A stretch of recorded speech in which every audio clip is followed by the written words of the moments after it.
नमस्कार। इशारों इशारों में आपका स्वागत है। मैं हूं संकेत उपाध्याय। तो ज्ञानवापी वाला जो मामला है वो तो अदालतों में चल ही रहा है। आपने देखा कि आज सुप्रीम कोर्ट तक भी पहुंचा। सुप्रीम कोर्ट में भी पिटीशन फाइल हुई। सुप्रीम कोर्ट ने सर्वे ख़त्म करने को लेकर के या उस पर रोक लगाने को लेकर के तो कोई फ़ैसला नहीं लिया है, लेकिन सब पक्ष को सुन करके और कार्रवाई आगे जारी रखने की बात कही। यानी कि कोई रैश डिसीजन इस तरीके का नहीं लिया जा रहा है सुप्रीम कोर्ट द्वारा, जिसकी शायद मुस्लिम जो याचिकाकर्ता हैं उनको उम्मीद थी। लेकिन अब आप देखिए हो क्या रहा है और कितनी सारी याचिकाएं हो रही हैं। याचिका नंबर 1 आपकी वहाँ हुई बनारस में, जिसमें 5 हिंदू महिलाएं जो कि एक संगठन से ताल्लुक़ रखती हैं, वो अप्रैल में उन्होंने कोर्ट को मूव किया। कोर्ट ने सर्वे होने के आदेश दे दिए और सर्वे शुरू भी हो गया। सर्वे को लेकर के तमाम तरीके की बातें हुई। सर्वे पर सियासत भी हुई।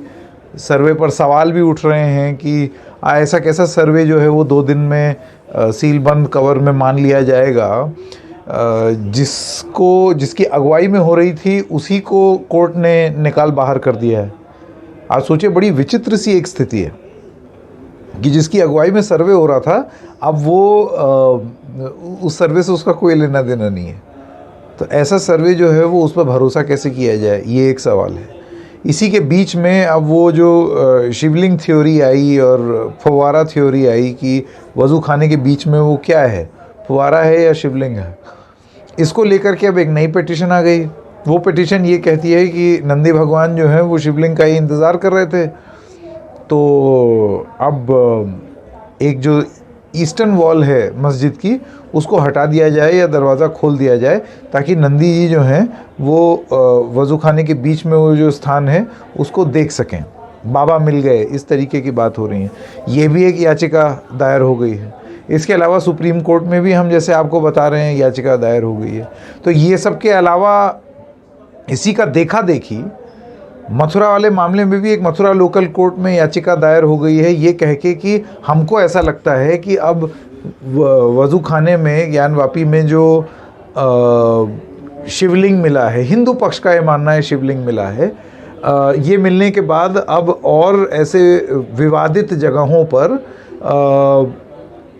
मुसलमान पक्ष एविडेंस मिटाने की कोशिश करेंगे या फिर वो स्थान से सबूत मिटाने की कोशिश करेंगे। ये बीजेपी के बहुत सारे नेता और जो पक्षकार हैं उनका भी ये बयान अब सामने आ रहा है। इस वजह से मथुरा में शाही ईदगाह मस्जिद को लेकर के एक पिटीशन जो फाइल हुई, उसमें ये कहा गया कि अब शाही ईदगाह को भी ज्ञानवापी के तर्ज पर सील कर दिया जाए, उसका एक हिस्सा, ताकि सबूत न मिटने पाए। कहने का मतलब ये है कि एक के बाद एक के बाद एक के बाद एक पिटीशन का दौर शुरू हो गया।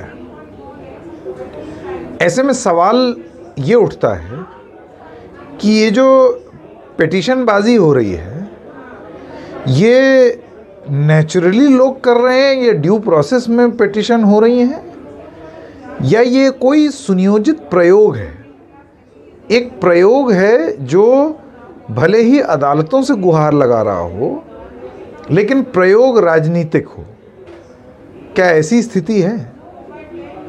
और आप कैसे समझा सकते हैं कि एकदम से अप्रैल के बाद से, चाहे आप ताजमहल वाला मामला ले लीजिए, जिसमें तो फटकार पड़ी कोर्ट से कस के, जो बीजेपी के नेता थे जो गए थे, उसके बाद अब वो सुप्रीम कोर्ट जाने की सोच रहे हैं, ऐसी खबर सामने आ रही है। ये तो एक बात हो गई। इसी तरीके से मथुरा, काशी, ताजमहल, इन सब को लेकर के लगातार पिटीशनबाजी तेज़ हो रही है और सुप्रीम कोर्ट में तो मामला पहुंच ही गया है।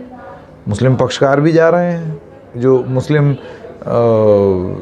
लोग जो ये लगा रहे हैं अपनी अर्जी, वो भी जा रहे हैं, एजिटेटेड हैं। ऐसे में सवाल, जैसा कि हमने बोला, वो सवाल वही है कि क्या ये एक सुनियोजित प्रयोग है आप देखिए दिया कुमारी जी का ताजमहल वाले मामले पे बोलना, किस पार्टी की नेता है? बीजेपी। ताजमहल वाले केस में कौन पिटिशनर था? बीजेपी का नेता। मैं राजनीतिक तार की बात कर रहा हूँ। और भी पिटिशंस में कौन सी पार्टी है जो कि एकदम मुखर होकर के सपोर्ट कर रही है और सामने आ रही है? भारतीय जनता पार्टी।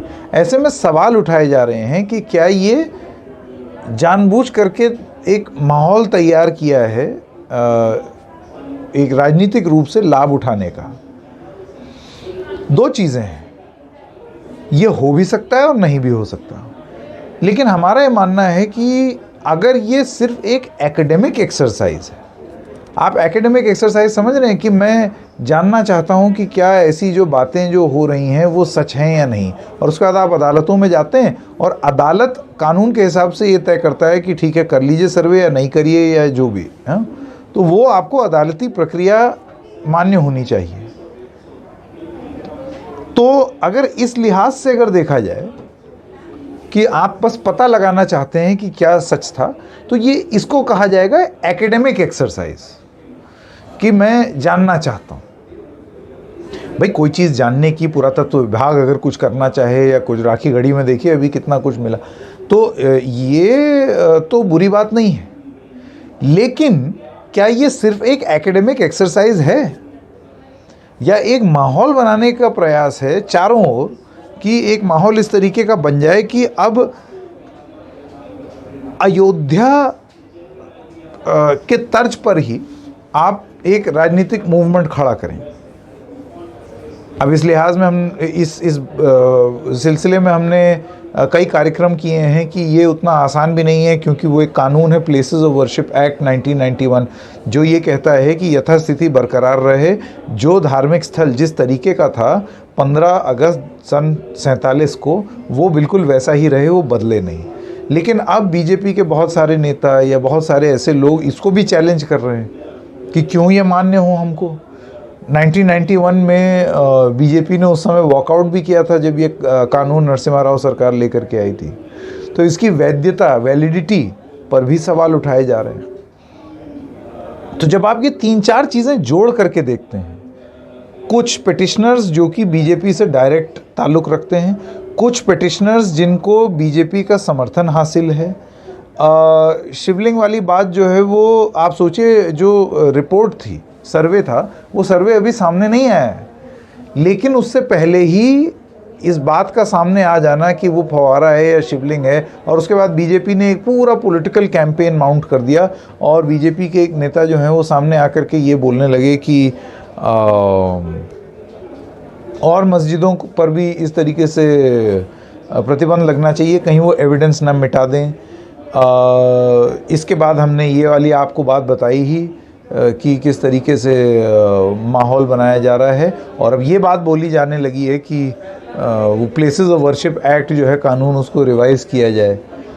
तो हर जगह जब आप ये वाला तार देखते हैं, पिटिशनर्स और उस कानून को सवाल उठाते हुए, तो क्या ये संदेह मात्र ही है कि ये एक राजनीतिक प्रयोग है, या सही में मान लिया जाए कि एक प्रयोग है जो कि काफ़ी हद तक सफल भी हो रहा है?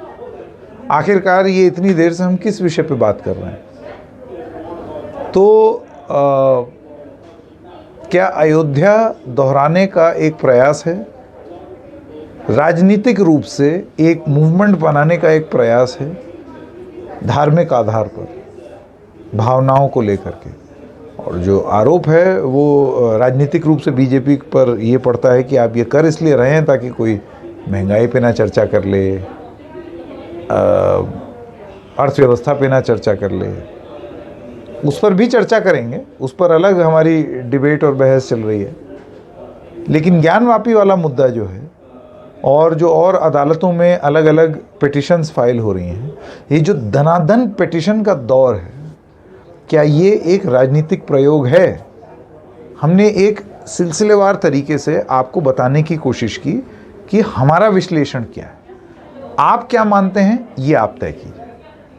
तो आज इशारों में बस इतना ही। हम फिर मिलेंगे किसी और मुद्दे के साथ। तब तक के लिए नमस्कार।